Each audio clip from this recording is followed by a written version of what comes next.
Dahil katapos ko lang mag-compare, deliver. Mag alas 12 na rin, kaya dito na lang ako sa labas ng pinag-deliveran ko par. Ito. Yan. Mga warehouse. Dito na lang ako kakain par. Pananghalian bago pumunta sa warehouse ulit. Ito lang yung ulam ko par, oh. Diba par? Ito lang taon par. Century. Hindi na ako nakabili ng ulam kanina par eh. Late na rin ako sa pagpasok eh. Late na rin kasi ako nagising kanina par. Kaya ito na lang yung ulam ko, Century. Buksan lang natin to par. Easy to open naman to par. Yan. Diba? Ito par. At spicy sa par. Ganado naman to kain ko nito par. Ito, kutsara. Ito yung baon ko na kanin par. Yan. Century lang yung ulam ko par. Kanin. Tapos ito. Pwede na to par. Kisa walang ulam par eh. Ba?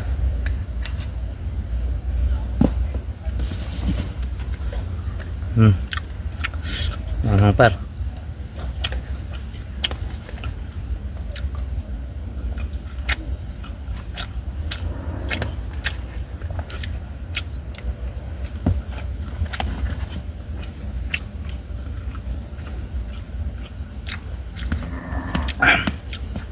Manghang par, anghang.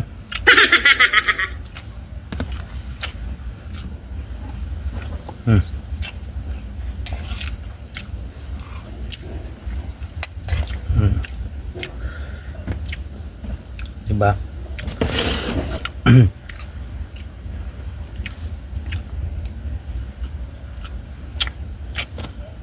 Kung pa paro, laurel.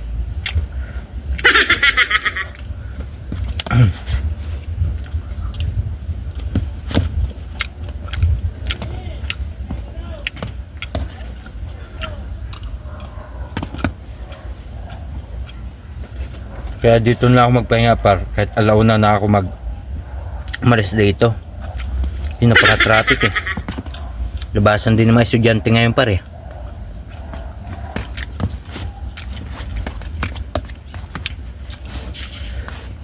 Kaya kumain na ako par. Kain ka par.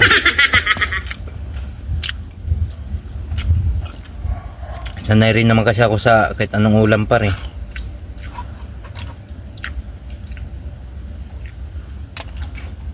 Kaya kahit anong ulam ko par. Pag mga probinsyano par, sanay din eh.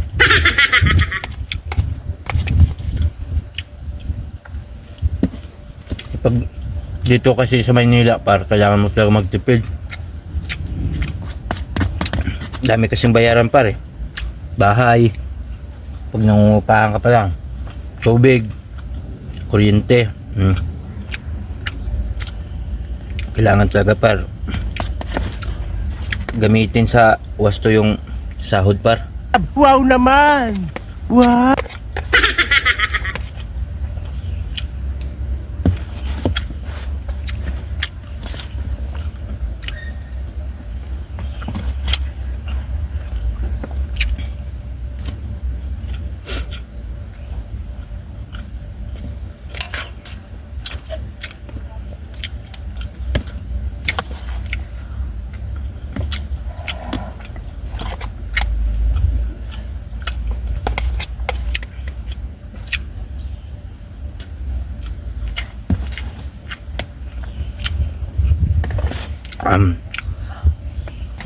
Manghang lang. Ito yung pang malakasang tumbler ko par.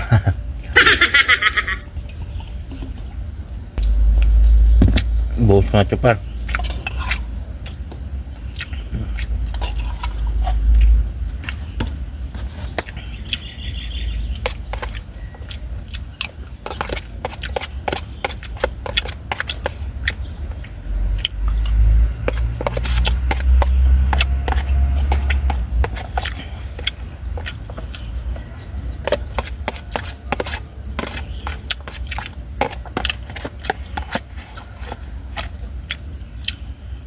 Dito lang par.